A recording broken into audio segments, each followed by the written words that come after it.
going through court and going back and forth, having to like bring Malia at which the court system in New York really just is broken.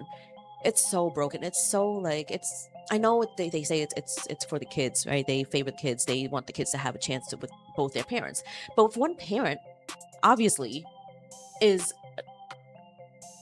the devil, like why would you continue to try to give him and they gave him chances after chances after chances. Like he flipped out in court, flipped out in the waiting area, and they still we'll reschedule. Why? And I'm coming all the way out here from Vermont. Like, come on, what are you doing? You think I have time to do this? Unfiltered and human. Hey guys, welcome back to Unfiltered and Human. I'm Mary. And I'm Kari. This is going to be hard for me. Today's episode is going to be a sequel.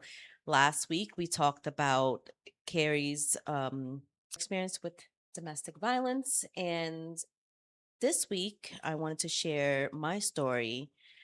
I haven't spoke about it at all. Not even with Kari, actually. She Not- doesn't really know anything about my story. So, I know about it, but I don't think like in its entirety. okay. So I'm about to learn along with you. Yeah, so I guess we're gonna go ahead and start. Okay. So how old were you when you met him? I was about 22 or 23 years old. Yep. Okay. And did you notice any warning signs? Not at first. I guess I'm gonna start my story off when we first met. Okay. We first met I don't remember the year, but I was about 22, 23, and I was working down in lower Manhattan, or I think it's called Midtown Manhattan. It was the fashion district. And I was outside on my break, and he walks past by, and he was all suited up, you know. He had on like a decked out suit, like from head to toe. He looked really good. And he would say, certain little words to me, like little sayings to me, like just to catch my attention. And it happened so often that I started noticing him. And fast forward to when we went out, we went on a date. And to be honest, I was in a relationship. I was in a relationship, but my relationship was kind of at its end. Mm-hmm. And so we went out, and I didn't really notice anything. The way that I perceived him was he was very educated, came off very educated, Yeah. very like he knew a lot. He was much older than me too. How much older? He was 15 years older than Oh, me. I didn't know that. Yep. Okay. As a matter of fact, he's the same age as my older sister. I did not know that. Yep. And I asked him, I remember asking him, "How old are you?" And he'd be like, "I'm as old as the sun, as wise as the moon," or some stupid shit like that. And of course, at that age, at 22, 23, I was like, "Oh my God," like mesmerized. He's so And charming. I don't know about charming, but he definitely knew how to rope a girl in. Yeah. And so I started getting really strong feelings for him really fast. And we we dated for, I don't know, a few months, not even quite a year. I don't think. It's kind of fuzzy, the timeline. Yeah, It it's happened okay. so fast that like I don't really remember. But I'll tell you the first time it happened. The first time it where he didn't really lay his hands on me, but it was the first incident where I was like, "Oh shit. Okay. Like what is this?" I've never experienced it, domestic violence. Yeah. And How far in were you at that point? so I think it was maybe less than a year until you look weird doing that. Don't you mind me? Um, I want to say it was probably less than a year into the relationship, and I was living in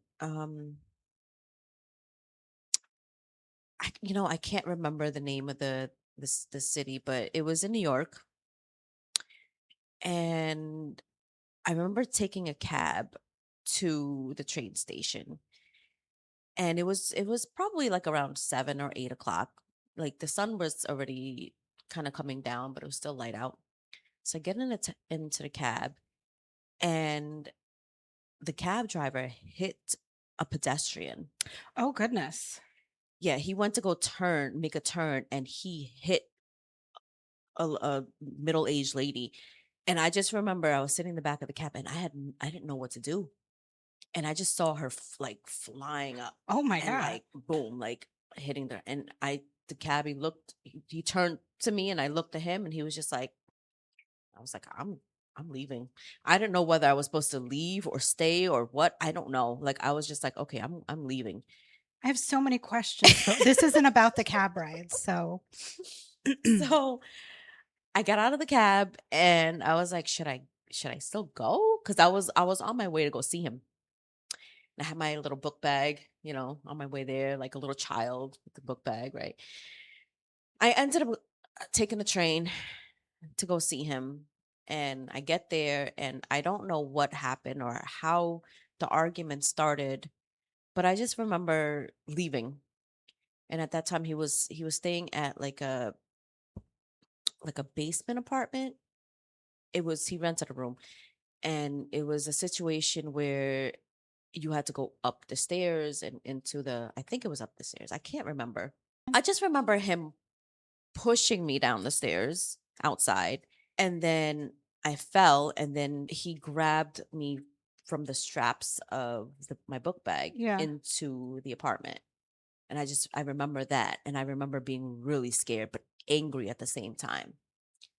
Like I don't even know what happened. And he basically, I don't even know if he apologized. It's been so long. He apologized and said he would never do it again. And I just took his word for it. And I was like, okay. And at that time, where my head was at, I felt so sorry for myself. I just felt really sorry for myself. And I stayed. And the next time it happened, I mean, he was always very verbally abusive. Mind you, when we first met, he just came out of jail. Lovely. I just remember that he knew how to manipulate people. Clearly. He knew how to Yeah. choose his victim. I was young. I was naive. I didn't know anything at all, and he knew that, and he knew that he used that against me because everything I did was wrong. Everything I said was wrong. I couldn't do anything. I I probably breathed wrong around Yeah. him. I chewed too loudly. I mean, are those the things he would say? Yeah, Yeah. I didn't know how to cook. I like everything that I did in his eyes was just wrong. And he used to be like, wrong, wrong, wrong, wrong, wrong, wrong. And I'm just like, you know, I used to work with computers and just really good with navigating the computer. And when I would come home, I'd be scared to touch my own computer because that's how he made me feel. Yeah. I didn't know who I was. He took away my identity. He like on the weekends, I would have to I couldn't lounge around. I couldn't just like stay in my pajamas. I had to be ready to go at any certain time. And that was probably because he had the mentality of somebody who was locked up. You had to be ready to bounce, and he didn't like that.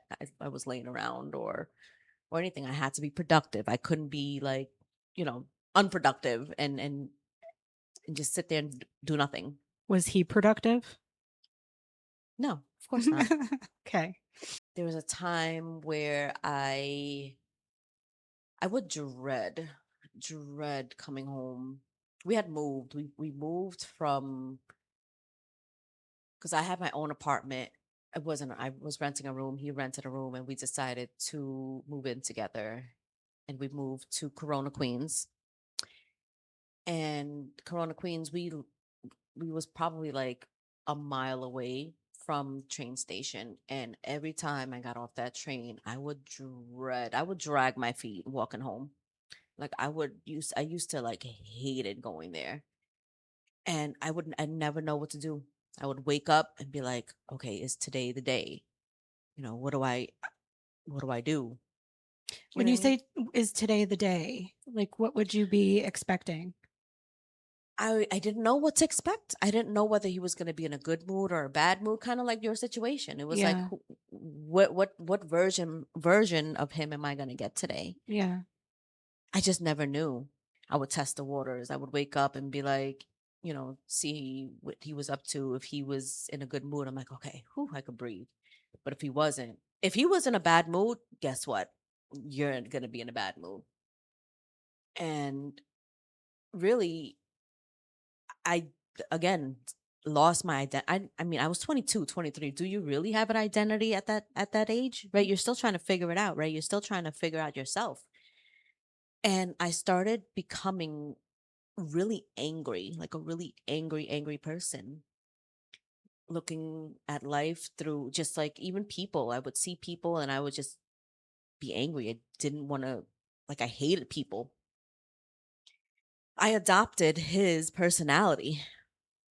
And that's something that never realized until now. Like I was ready to fight everyone, and that's not me.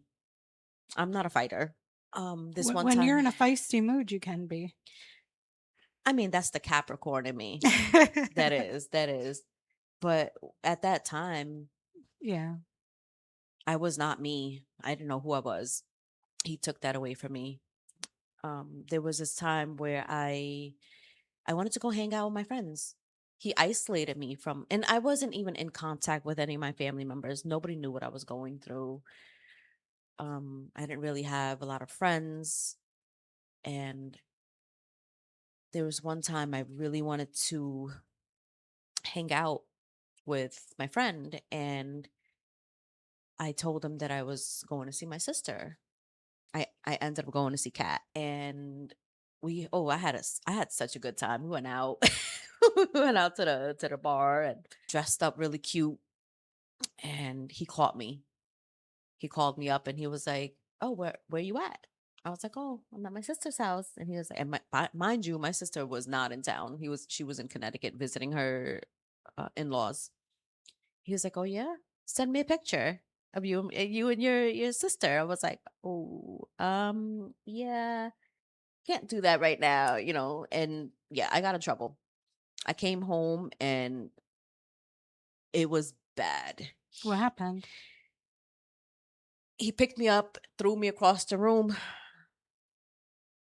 I hit the wall. He like punched me, slapped me, dragged me off the bed, and just continued repeatedly doing that, picking me up, dropping me on the bed, dragging me off the bed, kept doing that over and over. Um, my friends called the cops. The cops came and I was scared. I was in the room like crying and he didn't let them in. And I wish they would have came in because like it was bad. I had got a blood vessel Hmm. broke in my eye. Yes, like the white of your eye turned Yep. bright red. Hmm. Yeah. And I still didn't leave. I stayed. I stayed. I don't know. I just felt like I can change you. I can change him. He dealt with abandonment issues, and I'm like, I'm not going to be another person in his life that abandons him. I'm going to be the one who stays, and I'm going to show him that I love him and that you know that he's not alone. That maybe one day he'll change. It didn't happen. He was. never faithful to me. He's always had other females on the side. He didn't work. I worked 2 jobs and he stayed home and still never did anything. Didn't cook. I didn't expect him to. I mean, like, you were home, but I was the breadwinner. I brought home the money. Yeah. And that's the reason why he had to show that he was big and bad, that because he was insecure. He knew my potential. He saw it. I didn't because I was blind, Right. young. But he saw my potential. He saw that I was the one making the money, bringing home the money, and he found that as a threat. He took that as a threat that if she wakes up and realizes that she can do bad by herself, he's like, I can't let that happen. I'm gonna Right. beat her down, take everything away from her, her dignity, her self-worth, her mind, her soul, like everything. He took everything. And I had no freedom at all. We ended up moving out of Corona Queens because the financial situation was getting really bad. Because at that time, not only was he drinking, but smoking, and he got me to smoke. And that was a gateway for me to escape my reality. Mhm. So I used to do that with him. And I started doing that every day after work, on the weekends, and we would just purchase, an ounce at a time, 2 ounces at a time, and we would just smoke. And it just seemed to like calm him down. Is That that was where one your of the money was things. going? That, and we had a business. We had an entertainment business as well that took a lot out of my pockets. Um, and I couldn't swing it. I couldn't swing it anymore. So we had to move. I had gotten my license, and this is so crazy. But when we moved, first of all, going back a little bit, when we moved to Corona Queens, we were living in the room that he rented. So I moved in with him, Yeah. and I packed everything. He helped me put that shit in the what's that truck? Like a U-Haul? The U-Haul. I'm sorry. Sometimes my mind is just premenopause, maybe. No. So he helped me with that. Uh but having to actually, no, we did not have it. No, we paid somebody. I'm sorry. No, we paid somebody to help us move.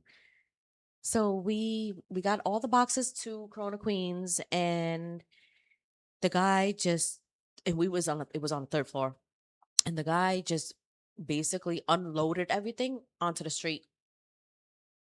And he my abuser, I'm gonna just say his name because, can I say unfortunately? I I don't know. He passed away. He passed away, I think it was, let me see, almost 10 years ago, actually. Has it been that long? I think so. I think Malia was like 8. So she's almost 18 now. So about 10 years ago, he passed away. But at that time, he stayed back.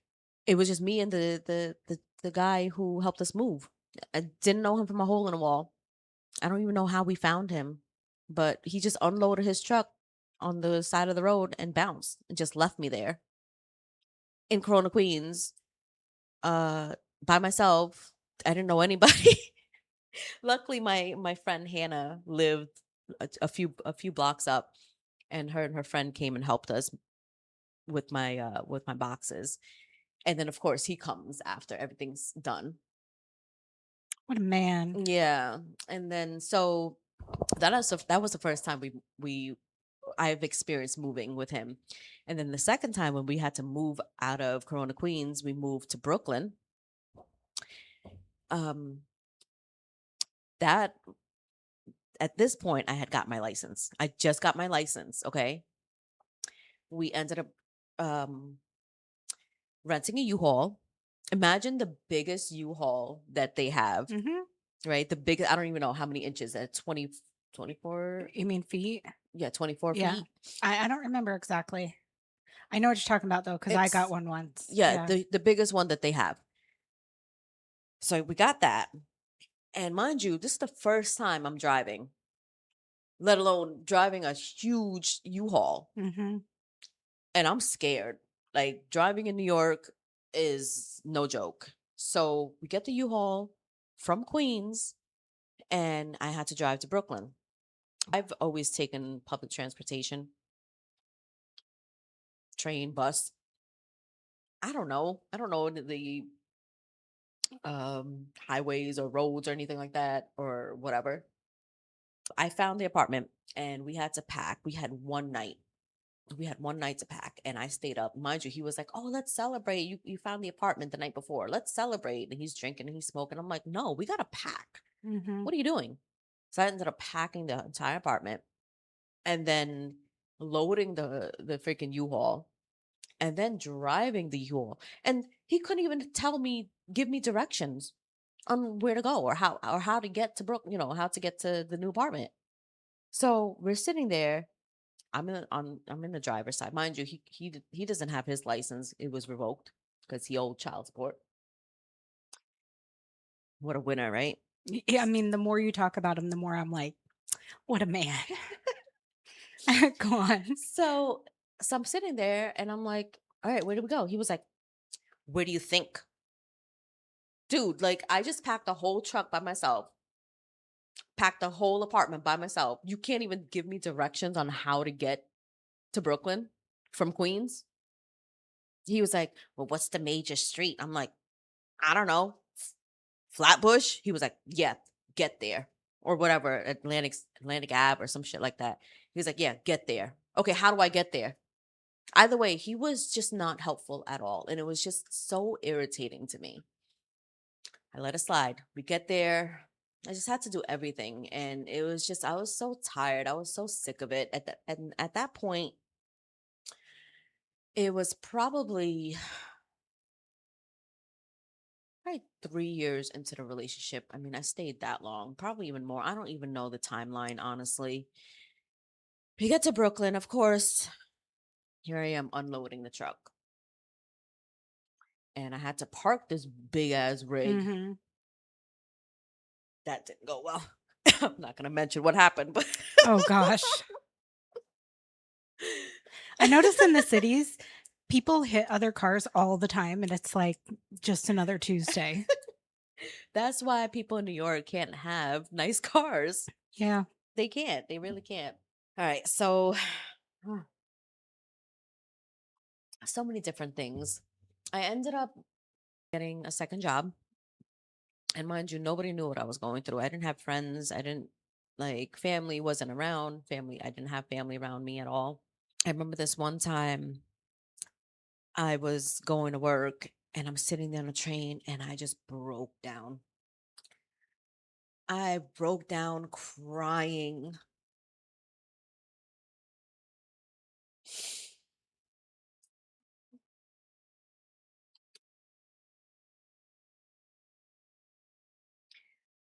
Uncontrollably just crying. And then this lady who was sitting next to me, she was like an angel.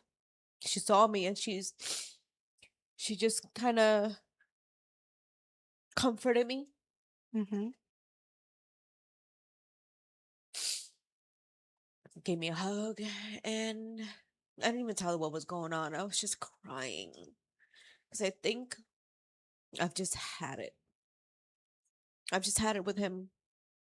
And then I was not enough. I was never enough. Nothing I did was right.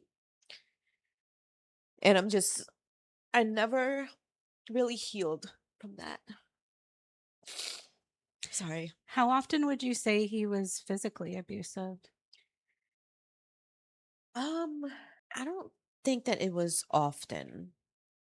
If I can recall, it wasn't often. It was more verbally, Mhm. lots of threats And the behaviors. and the behavior, yeah. The infidelity Yeah. as well. The financial. financial, the mental abuse was a big part of the domestic violence. There's so many things that he has done to just try to I never understood why. Like why did you do that? You know? Control, I think. Yeah. Just the more stories I hear like this, the more I realize it's people who feel like they don't have control.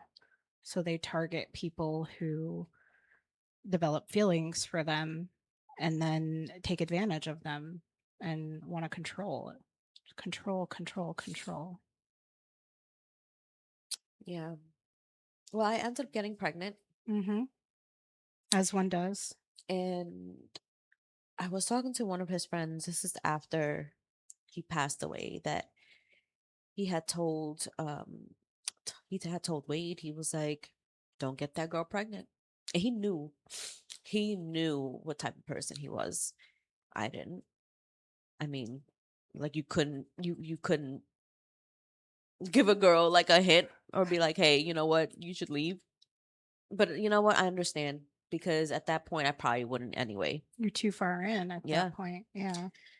So he planned it. Planned it. He planned it. He knew like when After my losing his cycle. license because of lack of paying Yeah. child support to someone else, he planned. Yeah. Okay.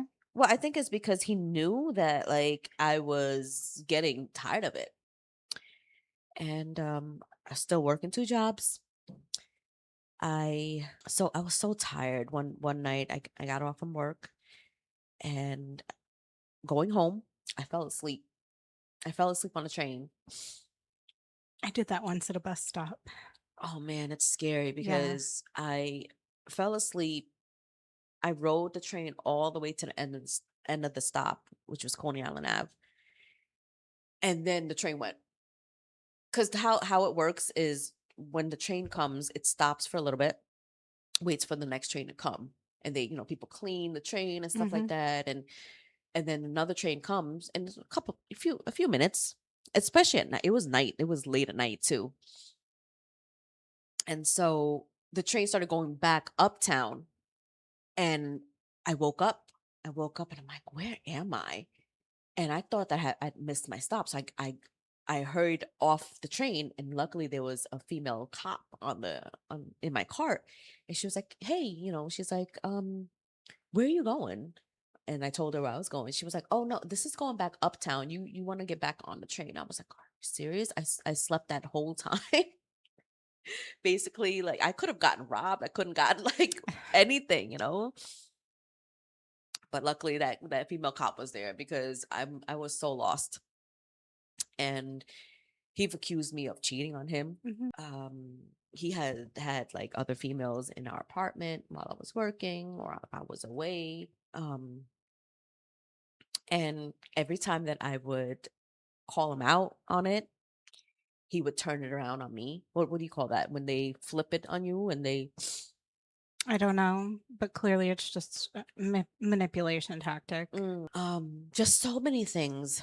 So many things that he has put me through. So another time I came home from work, still pregnant. I was ready to pop anytime soon.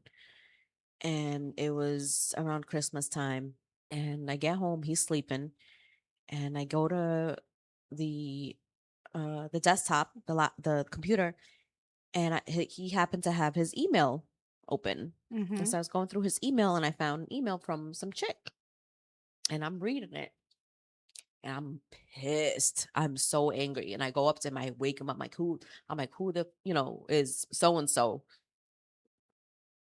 He got angry. I scratched up his face, not like intentionally, but trying to get him off me. Like he literally like put me down on the floor, and I'm pregnant. Put me on the floor, and he's going like this towards my face, like the motions of hitting me, but not really hitting me, just kind of like, you know, I can't explain it. I think you described it well. So, and I kept saying, I'm pregnant, I'm pregnant, I'm pregnant. And that was, and then that night he comes up to me. He was like, look what you did to my fucking face. Look what you did. You scratched up my face. He's like, in all my years, no one has ever, touched my face, but you did. Yeah. Had the baby. It happened again. This time I'm like, I was out of a job. I had two jobs. Now I have none. And so I'm over there and I'm trying to schedule or meet up with my cousin to get a job or to find a job or look for a job together. Hmm. And he takes the phone away from me and he hangs up on her. And I got angry.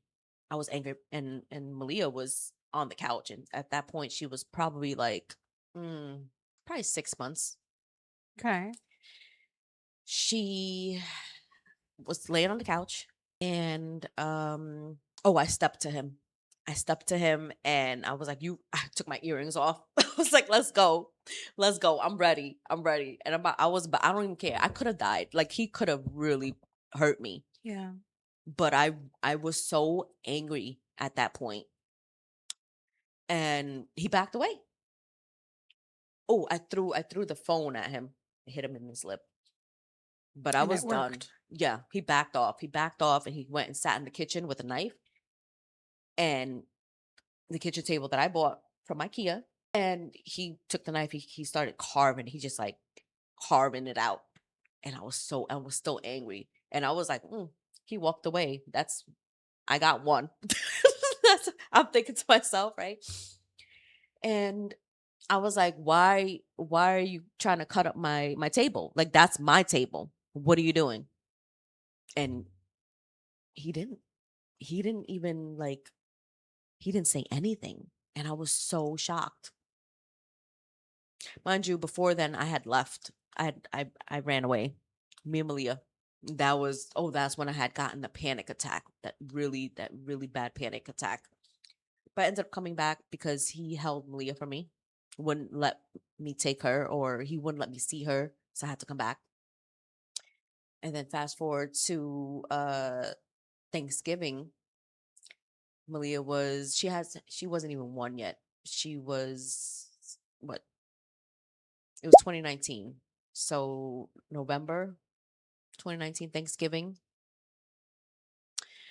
I couldn't go to Vermont. My cousin was getting married in Vermont and he wouldn't let me go. He was like, Thanksgiving is for family. He's like, and I'm your family. I'm the only family you have. So no, you can't go. And I was so sad. I was so sad. And mind you, I had gotten everything like ready.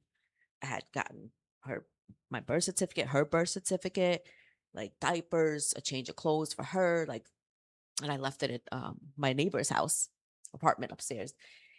And so we had a Thanksgiving meal, and then the very next morning he comes up, comes into the room, to their bedroom, and he goes to Malia. He goes, "Do you want to go see your paternal grandmother?" He said paternal, not maternal, but paternal. Do you want to go see your paternal grandmother? And I heard that I shot up out of bed. I was like, what? He was like, yeah, do you want to go? And I was like, what do you mean? He was like, I was thinking if you want to go see your mom, and mind you, my mom hasn't met Malia yet. Nobody knew that I was even pregnant. So your daughter's like how old now? She was 10 10 months. months old. And November. your mother hadn't met her? Nobody. The only person who had met Malia was my sister and Honora, or my cousin Honora. Other than that, no one. At that point, they knew that I had a baby, but no one had met her. Actually, Jen, and my aunt in Philly. Um, so I shot up real quick and I started getting things ready. I started getting her like her clothes packed, like any important documents that I needed. Got that packed, all from Leah. And I couldn't carry anything for myself, so I didn't even bring clothes for myself, just her. I went upstairs to my neighbors, grabbed the stuff that I needed, and I there was no Greyhound. buses leaving. Like I didn't have any money, so there was no Greyhound buses. I called everyone. I called all my cousins. I'm like, hey, I need you. I need you. Like, can you bring me to Vermont? Can you bring? And no one was available. The only person who was available was Kat. So I get a hold of Kat, and I'm like, look, here's my opportunity to get away. This is the second attempt. So she's like, all right, um, bring get your stuff and take the Greyhound to Jersey. I did get to Jersey. We ended up driving from Jersey all the way to Vermont. Oh, it took us all night, all night. And we get there, didn't even sleep. Um, the next morning, mind you, Kat and my mom were talking, even though she doesn't speak English, but She speaks yeah. English. So she was talking to Kat, and Kat told her everything. Kat was like, look, and oh my God, the way she treated me when I came home, it was so hurtful. I was already going through it, right? Without her help. And so I come home and it was like rejection. She rejected me. She rejected my daughter. And she was praising my cousin. And I was so heartbroken. And that night Kat told her everything. Kat was like, look, this is what she's going through. He doesn't love her, he hits her, he abuses her, blah blah blah blah. And my mom's like, she needs to come home. She needs to come home. And at that point, I don't know where I was gonna go. I was gonna go back with Kat, but then she was like, you know what? I think the best thing you could do right now is stay in Vermont with your mom. She's like the only, like, you need her right now. And she can get you to court. She's like, I don't have vacation time left. I can't take any time to bring you. She's like, you need to just stay here and figure it out. And I stayed. I stayed and never looked back. He never came up here. He never came up with, which I was scared because he had my address. He Hmm. had the house number and everything. All he could have did was take the Greyhound and come up and then be like, "Oh, here's the address. Get in the cab and come." But he never came. So every time I would go outside and it'll be like dark, dark outside, I would be so scared because you can't see, like, when you're inside, you can't see what's outside because it's so dark. Right. But yeah, no, he never came because he was locked up upstate. And so he would always tell me I would never go upstate because that's where I was locked up. That works out. Yeah. Yep. And then going through court and going back and forth, having to like bring Malia at which the court system in New York really just is broken. It's so broken. It's so like I know they say it's for the kids, right? They favor the kids. They want the kids to have a chance to with both their parents. But if one parent obviously is the devil, like why would you continue to try to give him, and they gave him chances after chances after chances. Like he flipped out in court, flipped out in the waiting area, and they still, we'll reschedule. Why? And I'm coming all the way out here from Vermont. Like, come on, what are you doing? You think I have time to do this? And eventually he stopped showing up, and the court granted me, full custody. I didn't get I didn't go to court for any child support or nothing. I was like, I want nothing to do with him. Nothing Hmm. at all. And so fast forward to 10 years after, not even. It was 2019. Let me do some math because, On the calculator. yeah, I'm trying to figure out what year that was. So 2019, Malia was about, I don't know, 8.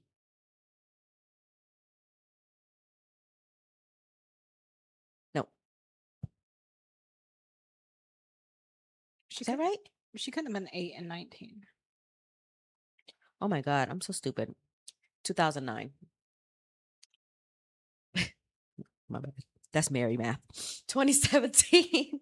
So 2017, I'm at home. I had gotten my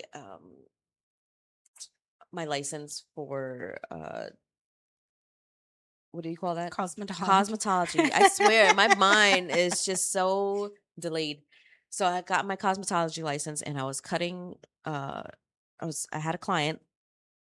The phone rings, the house phone rings, and it was New York Post.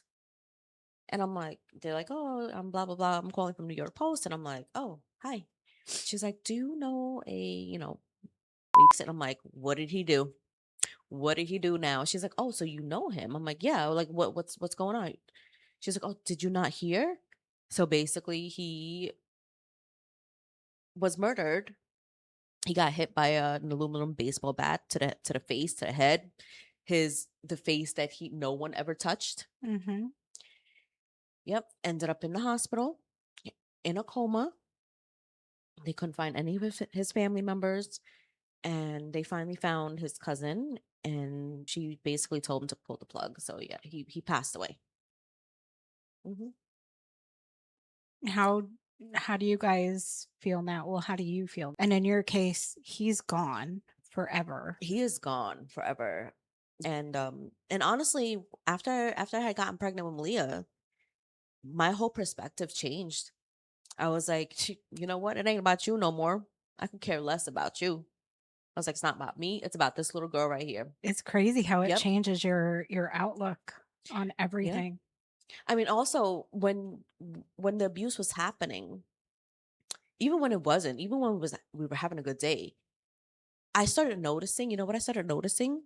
Hmm. That every time that he would speak to me, I would get these visions in my mind that I would just and then, you know, Yeah. splattered. And I'm just like, that's not normal. That is not It's not normal. good. And I'm not gonna lie that, I had similar thoughts cross my mind as well. Yeah. It's crazy when you're going through it because you really do think that's your only escape.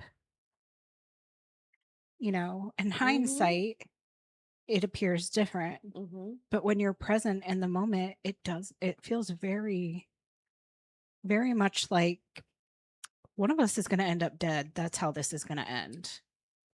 Yeah. The anger consumed me. His anger, his whole persona consumed me. It took over me. He was literally the devil. Literally. And I ate that shit up. I was Yeah. walking around angry, like wanting to hurt people. Yeah. Yeah.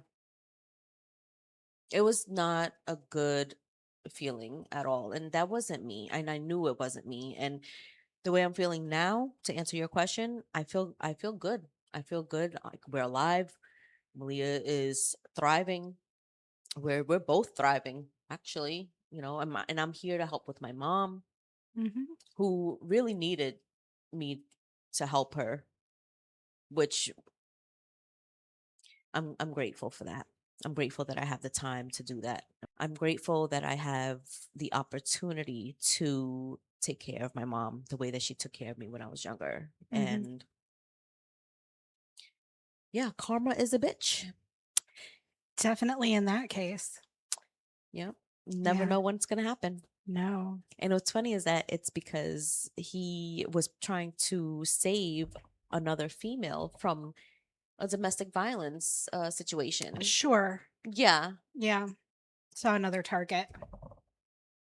You're trying to save another woman from domestic violence when you were a Yeah. perpetrator. Yeah. And then the guy who, I guess, I don't know if it was her, I don't even know the situation to be honest, but he ended up killing him. But what were you trying to do? Right your wrongs? What happened to that other guy? He was convicted and now he's serving time. Do you know how long he got? I have no idea. No clue. Well, I think you're a pretty strong woman now. Thank you. Mm, I think So you've are you. Oh, thank you. You've probably learned quite a bit from that experience. Oh, yeah. Mhm. Never again. And your daughter grew up in a safe environment. Hmm. So good for you. Yeah. Thank you. Yeah. So I Well, think I think that's all the time that we have today. Yeah. So that'll be it for our two stories for right Yes. now. Of course, you never know what we're going to talk about next. And we're always open to opinions on what you might want to hear us talk about. You might be surprised the topics we could potentially relate to. So definitely let us know in the comment section what you Mhm. might want to hear us talk about in the future. Don't forget to subscribe. That's really important. It helps us out a lot. Um, hit the like button and share with a friend. We would really appreciate that from all of our viewers. And just thanks for watching. Thanks for joining. Don't forget to share your experiences with us. We are very interested in hearing from you. When did it start? How did it go? How did it end? Where are you now? And I just want to say again to everyone who has experienced this or is going through it right now, you are going to be so much better off, so much happier when you find the strength and the courage to get out, Mhm. to get away and stay away. Because that's the trick, right? Is staying away. Mhm. Um, the hardest part. But until next time, Stay stay unfiltered unfiltered and and human. human. Bye, Bye. guys.